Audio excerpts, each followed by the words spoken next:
Hello, welcome to our panel. The panel title is Poetic Responsibility in Ethnographic Inquiry, and we're so happy to be able to offer this panel as a virtual podcast for the American Anthropological Association. My name is Melissa Cahnmann-Taylor. My panelists and many friends and colleagues know me as Misha. I go by she, her, hers. I have medium brown, usually curly hair. Now it's tied back. I'm wearing a flowery blouse with a cream background, and I serve as faculty in the College of Education at the University of Georgia, where I am professor. I am your host, and I have the great honor of working with these wonderful ethnographic poets in various capacities over the years. And our plan is very simple today. First is to each one of us share with you a poem inspired by ethnographic inquiry that somehow illustrates our responsibility to the craft, practice, and possibility of poetry, also to the practice of ethnography as anthropologists in the field, and probably some other aspects of responsibility. So we'll each read a poem with as little introduction or as much as each one of you decide, but we're going to try to keep it brief and then have a conversational space at the very end. So without further ado, so that we have more time to talk and to be with each other, I introduce my very dear colleague, Adrienne. Thank you so much, Misha. Hi, my name is Adrienne. I teach at University of Northern Colorado. I'm a brown Kashmiri woman with graying hair. I'm wearing a black shirt. My pronouns are she, her, hers. I'm reading a few poems from a set of 151 epigrams called A Verse Journal of Siege. No word from Kashmir. Home shrinks into my palm, a neat rectangle of the iPhone. Google Earth snapshot of Kashmir. All homes blur. I never loved colors, yet I hold the blood red of the green jhelum in my hand. This is home.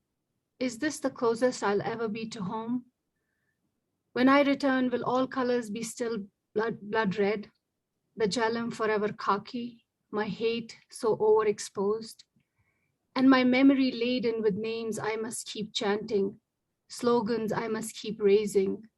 I count the days of siege, listening to the silence from Kashmir grow as big as a heart. She writes from Kashmir, happy, it rains, sad her best friend died. Uff, kaise? My mind a mess, pellets, bullets, beating, mowed under an army jeep? No, a heart attack, she replies. Thank God. Love in Kashmir. I returned home to broken gutters, spilling onto doorsteps, bullet casings, old bones. She had kept the roses from the garden gutted by grenades. Winter had raised the rest. She never bid him goodbye. Her eyes were red from the tear gas. In Kashmir, lovers are suspected of seeking azadi, freedom. Motherhood is not enough. Freedom has a price, blood, a currency, motherland, a myth, world that is not forever. My blood is warm in your veins now. I bequeath a legacy written on sand. Watch the waves, hands leaden, feet rock, a hole where my heart had been. Love in Kashmir.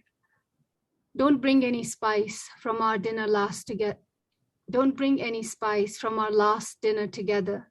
I will bring the only candle, some sun-dried tomato that a neighbor shared. Warmed in borrowed mustard oil, you bring tzochur, if at all the baker in your alley opens today. Don't bring any spice, my city, the bride in transit and eternal siege, ravaged by a rabid army on the way to her beloved's home, is laden with pepper tonight. Don't bring any spice from our last dinner together. If you crave salt, we have tears.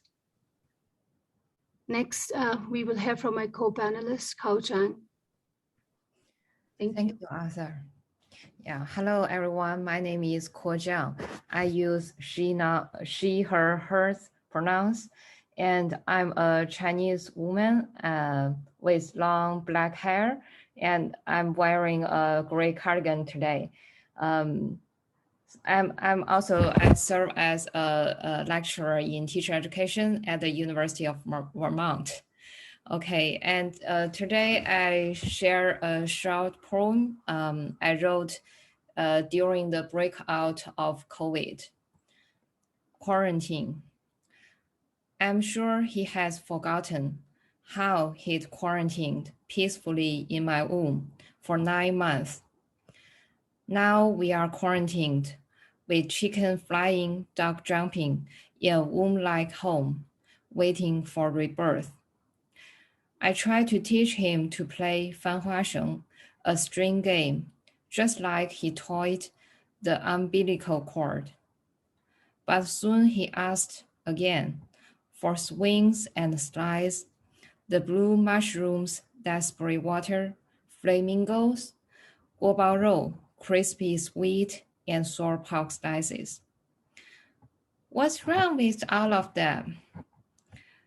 Virus, invisible, but everywhere. I swallowed the second half, and hatred, especially for you, an Asian face. Thank you. So next we'll hear from Tara Westmore. Thank you, Carol, and thank you, Athar. Those are beautiful poems. My name is Tara Westmore. I'm a PhD student at the University of California, Riverside. I use she, her, hers pronouns, and I am blonde, my hair pulled back, and I have a black top. Today I'm going to be reading a poem that's not mine, actually. It's by Muriel Rukeyser, and it's an introductory poem for her book called The Book of the Dead, and here I'm holding up her beautiful book here. It was written actually in the 1930s, but I believe it's an exemplary example of an ethical anthropoetics. This poem is about her driving into the fields. It's called The Road. These are roads to take when you think of your country, and interested, bring down the maps again, phoning the statistician, asking the dear friend, reading the papers with morning inquiry, or when you sit at the wheel and your small light chooses gas gauge and clock, and the headlights indicate future of road, your wish pursuing past the junction, the fork, the suburban station, well-traveled 6-lane highway planned for safety, past your tall central city's influence, outside its body, traffic, penumbral crowds, are central, removed and strong, fighting for good reason.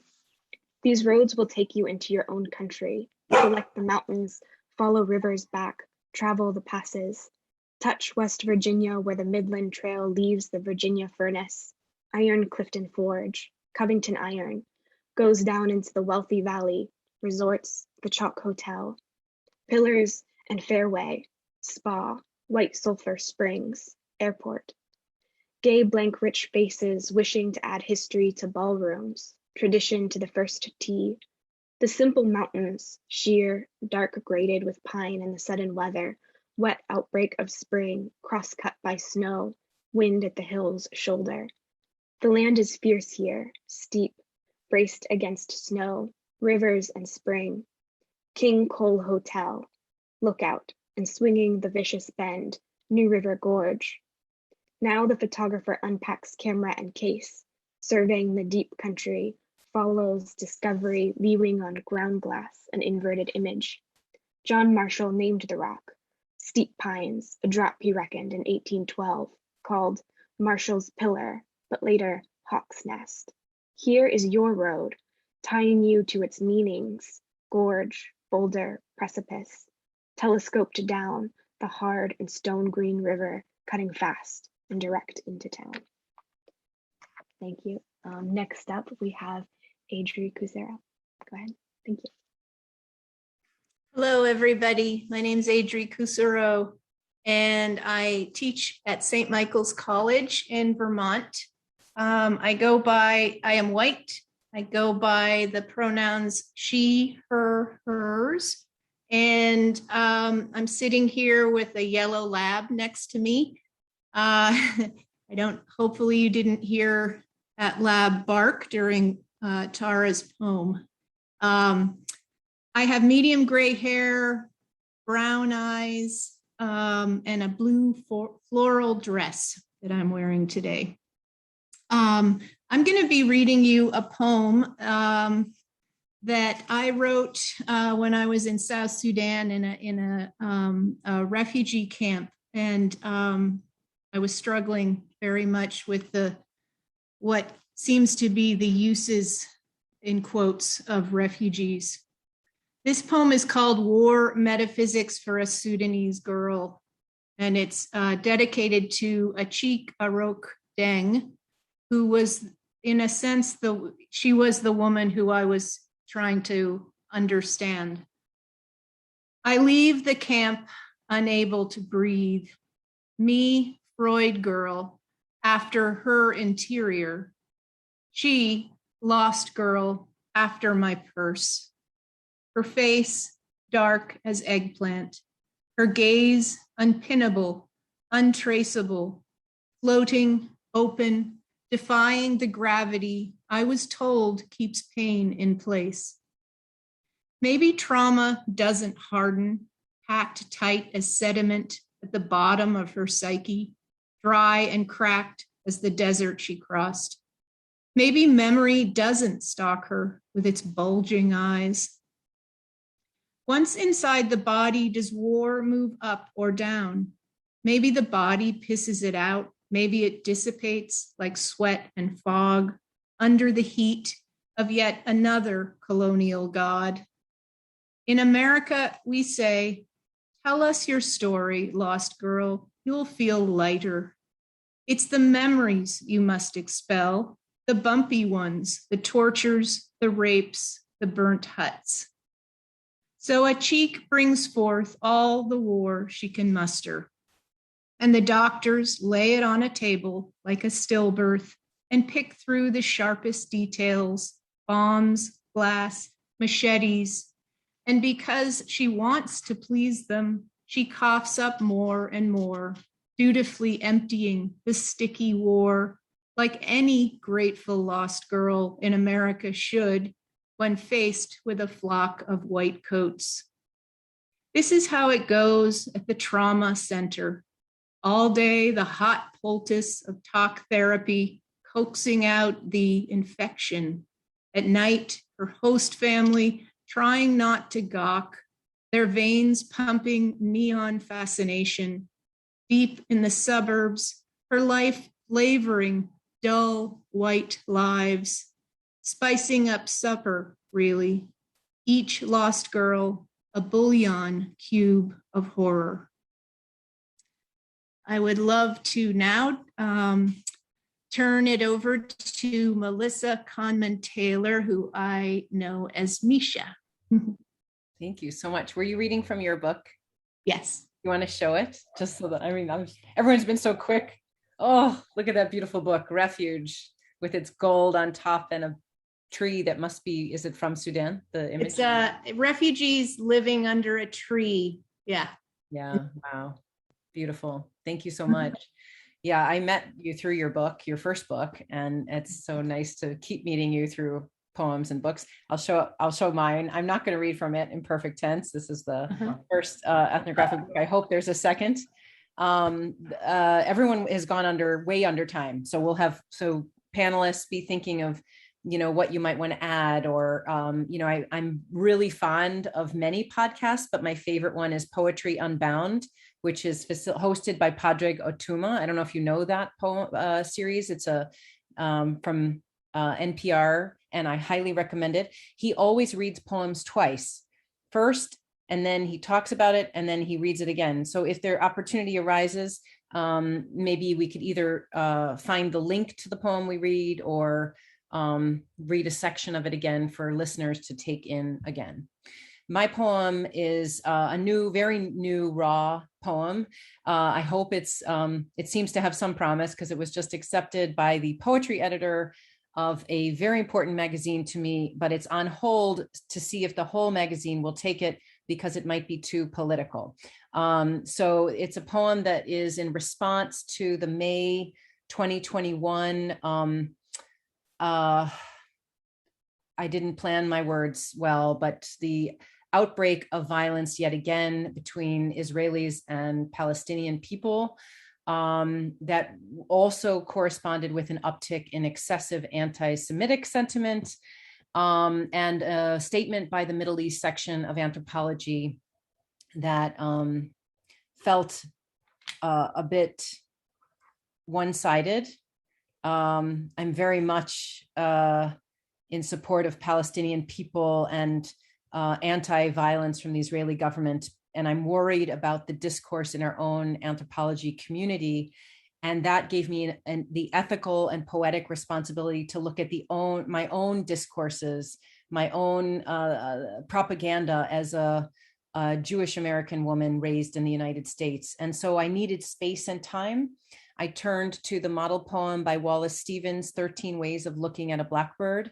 And I wrote my own version, 18 Ways of Looking at Property. So it's in 18 small sections. 1, Chai is Hebrew for life, which is also the number 18 because it's the sum of Chet, 8, and Yud, 10. As a result, Jews frequently make gifts in multiples of $18. 2, a peculiarity, the quality of being proper, a possession, shares or investments in land. 3, I am of 3 American minds, like a country in which Arabs, Jews, and Palestinians all want peace. 4, by 13 years old, I was invested, a Mazel Tov bond at 4% return. 30 years later, a letter from the Ministry of Finance called it abandoned property. According to the State of Israel, the bonds are still available. 5, the historic preservation movement is all too often defined by 11th hour reactions to impending loss. It seems to be human nature to only act when threatened. 6, if statehood rests on the oppression of others, said the progressive educator, we should all be diaspora Jews. But, she said, don't quote me on that. If they knew how I felt about Israel, I'd lose my Sunday school job. 7, a Palestinian friend in the US has pretended for years to be married to a woman. Arabs are stoned to death for less. While visiting, he posted a photo eating kunafa and halva with his 20-year-old cousin who promised a day before throwing bottle rockets at Israeli soldiers to dance in the afterlife with dozens of women. He's since been shot dead. 8, the columnist describes Israelis' military strategy as mowing the grass. You'll never remove all the threats, but you keep trimming the weeds. 9, we're not really taught to hate like in the US, an Israeli teen on racism. It's more fighting over land. Technically, I think the ones in the West Bank are from Jordan. The ones from Gaza are technically from Egypt. It's not like I see Palestinians, technically, anywhere. 10, property, class, holder, interest, lawyer, value, right, less, line. 11, I don't know which to prefer. Adhan, the Muslim call, Hazan, the Jewish call, church bells, the Christian call, or the birds whistling just after. 12, for years, no one's lived in the 1902 house across the street. The windows shattered, mattresses sleep on the porch. Oh, historic district neighbors, why do you say abandoned, yet clamor to dine in this house? If it were mine, if only it could be mine. 13, if I abandon belief that Israel, no matter what, should exist, if I abandon justification of violence, if I say the word apartheid and believe it to be accurate, and a phantom prayer shawl scratches at my neck, hissing, thief, sellout, heretic, traitor, what then? 14, a piece of land under one ownership, the fact of owning something or being owned. In theater, any portable object as required by action, a prop. 15, they want to exterminate us. If you don't see that, or if you accept that, you're a fool. Only so much of a house's story can be told, retold in a fresh coat. 16, intellectual, lost, personal, private, abutting, beachfront, stolen. 17, Palestinian resistance to violent systems of occupation and apartheid is a legal right. Statement endorsed by 22 associations and departments of anthropology in May 2021. 18, it's more expensive to rehab an old house than it is to buy a new one. But if the land where you want to live is occupied by old houses, then you're forced to reconsider old structures. There are limits to what you can change. Thank you. I don't know how that background noise affected this recording, but the show must go on. I don't know. Did you guys hear that? Just a teeny bit. Okay. We are at 19 minutes. We have the gorgeous luxury of 20 minutes. Actually, I don't know. I started it maybe a minute late. I started it as soon as I was done doing the opening. So if anyone else was keeping time and can correct that, but we have about 20, little less than 20 minutes. So I just want to say, I want to open the floor for you to respond to each other, for you to take up my invitation to read your poem again, since we had such brevity, or to talk a little bit about what you were writing. Yeah, open it up. And time is flying, as it always is. So don't be shy or hesitant. Just, if everyone can just unmute and add. Dead silence is terrible for airtime. So help me out, guys. Come on. I have a question, and this is sort of the question of the topic of ethical poetics.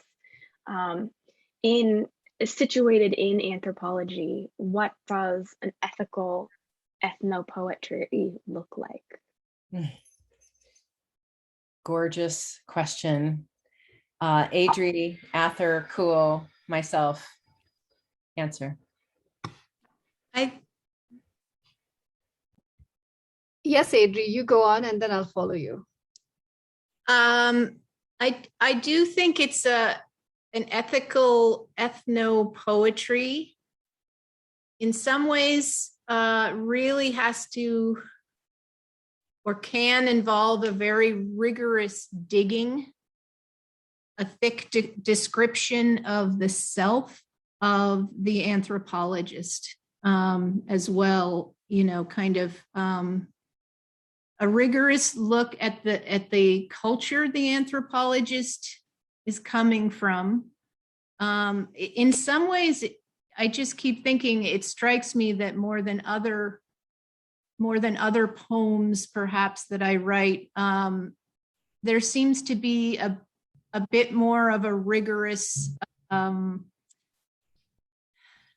questioning of myself and my own motives.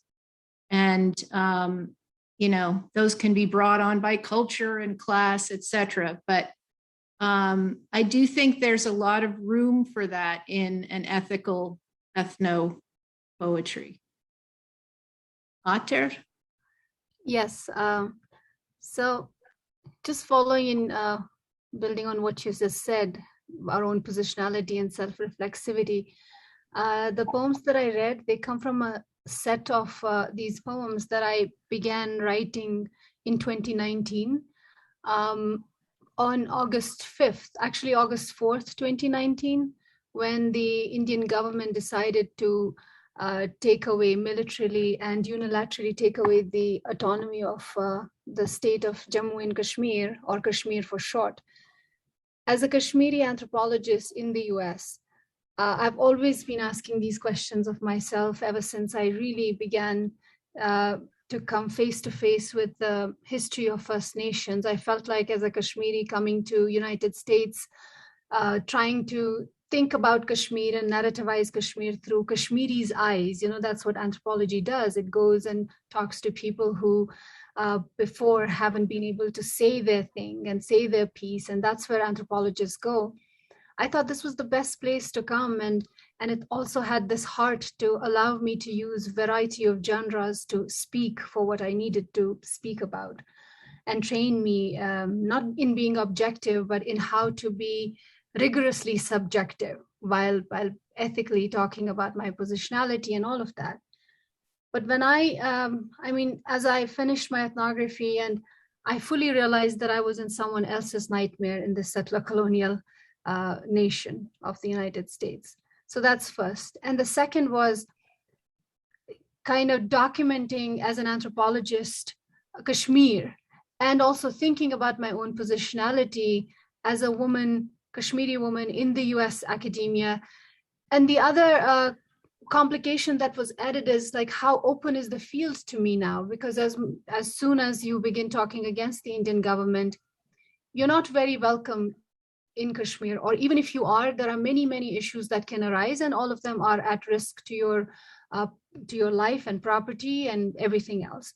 So in 2019, what happened was, after this autonomy was taken away, and we've seen things go from bad to worse, right now there is such institutional gag there that not even media is able to speak.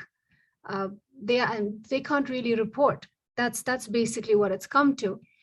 And what I did during that time was, as we're talking about, these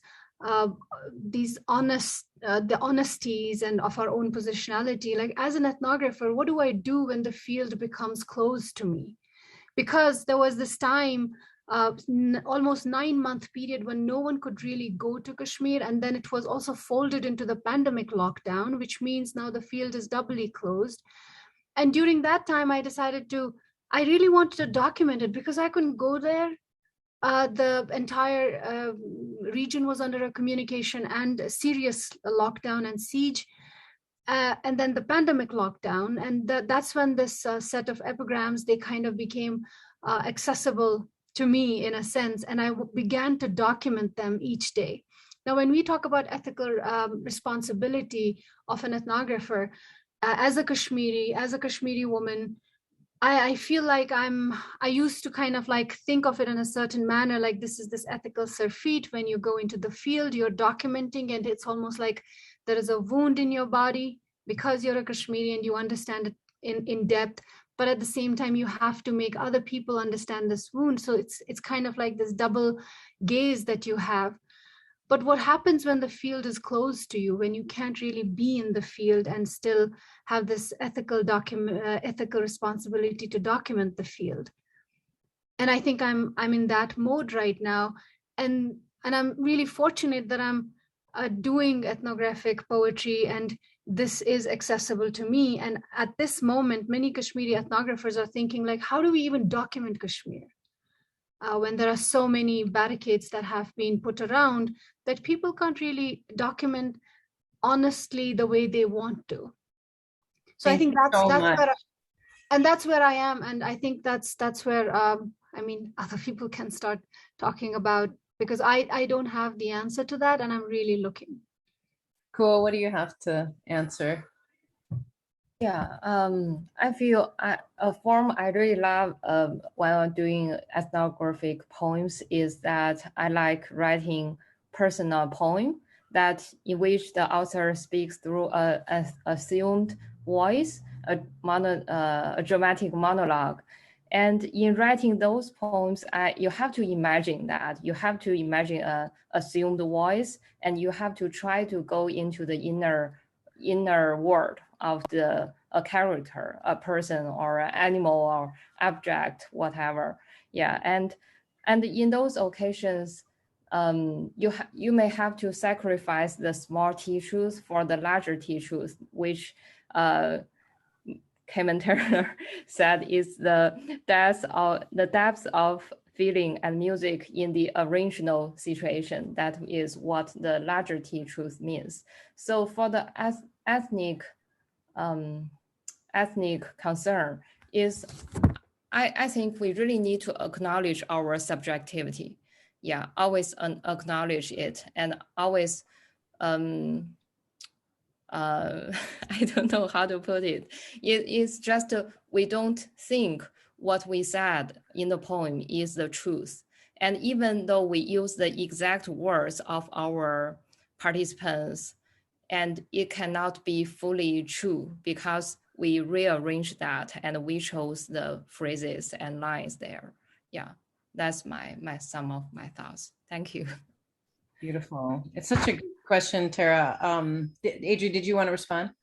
Is that? I was going to go from there to a little bit of a different direction, but so if you want to follow the thread, great. Oh, okay. Then I had a quick thought on it, and then I'll shift it to you. My thinking is that I'm always aware as an educational anthropologist when I'm in the back of a teacher's classroom, the potential for judgment to sit and say, that's a good teacher, that's a bad teacher, that's a good lesson, that's a bad lesson. And the ethical part of me is tied to my poetic orientation, which is it's all much more complicated than what first appears. And it's not about who is good or who is bad, but what is informing, what circumstances allow that activity or action that I find good or bad to happen, and why does it keep happening? And so what, in the poem that I was sharing, I found that I was also in solidarity. I am in solidarity with the Palestinian people under occupation and in opposition to the disproportionate amount of violence committed by the Israeli government. But I'm also against monolithic views of Israel or Palestine. And there was so much nuance that was missing from the statement and from our conversations as academics. So I felt like it was my ethical responsibility to say, wait, pause, what are we missing? What is the propaganda we all want to be on the side of the good, but what is more complicated? And I hope that part of being ethical and responsible is having the courage to say something that may not at first be sided with by people you love and care about. So anyway, I want Tara and Adri to have space and time. So Adri, you were going to prompt something new, perhaps? Yeah, just listening to you all, it occurs to me that as ethnopoets and as anthropologists, we have an ethical responsibility, I think, to shift our audiences. We have a responsibility to read our work to different audiences because we cannot, I've learned in my years of, giving readings that audiences will respond quite differently sometimes to a piece of your work. And I think it's important for us to take it to a whole wide variety of audiences. And I just want to give you an example of this. I was feeling very pleased with myself. I was doing a reading, kind of not a tour, but a fundraising Poets Against War series of readings. And I went to Smith College in Northampton, Massachusetts, and I got out my poem, War Metaphysics for a Sudanese Girl, which I just read you. And after I got out of the reading, I was walking across campus and a young African-American woman said, "How dare you read that?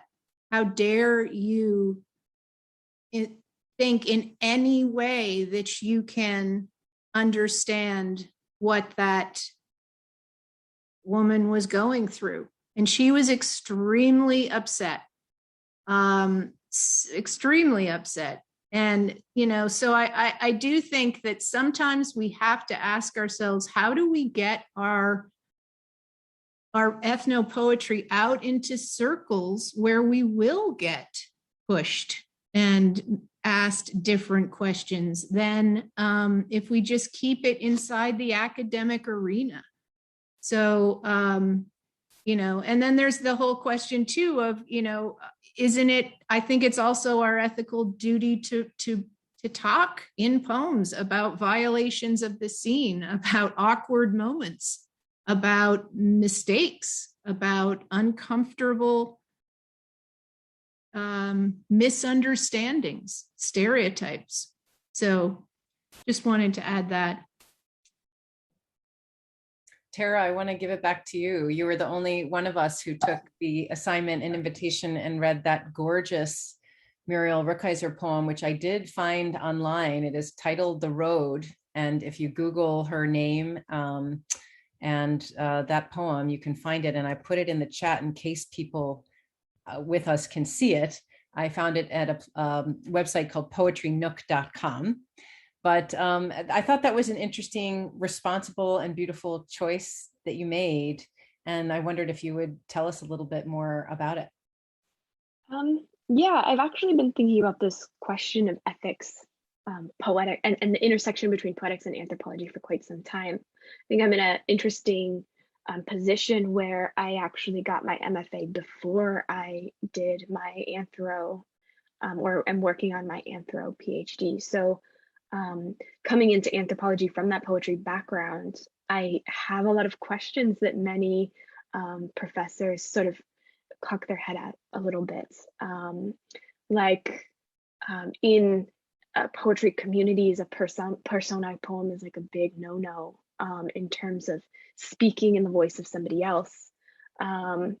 There's a lot of things that are considered taboo in the poetry world that it seems many anthropoets actually go towards because it's something they see they can't do in their ethnographic writing.